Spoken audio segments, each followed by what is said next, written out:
بسم اللہ الرحمن الرحیم۔ السلام علیکم۔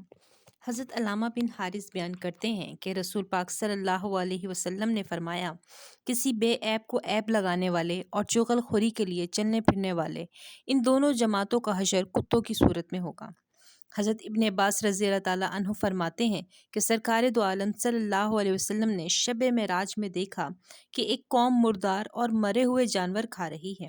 آپ صلی اللہ علیہ وسلم نے دریافت کیا کہ یہ کون لوگ ہیں؟ فرمایا، یہ وہ لوگ ہیں جو لوگوں کا گوشت کھاتے تھے، یعنی غیبت کرتے تھے۔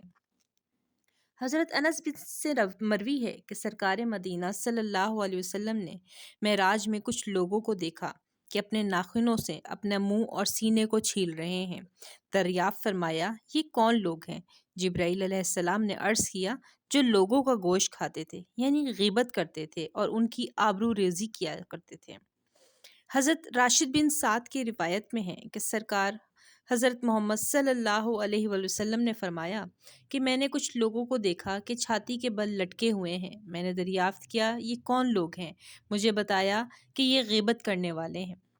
حضرت جابر بن عبداللہ بیان کرتے ہیں کہ ہم لوگ حضور پاک صلی اللہ علیہ وسلم کے ساتھ تھے کہ ایک بدبودار ہوا کا جھونکا آیا۔ فرمایا، تم جانتے ہو یہ ہوا کیسی ہے؟ یہ ان لوگوں کی بدبو ہے جو مسلمانوں کی غیبت کیا کرتے تھے۔ استغفر اللہ۔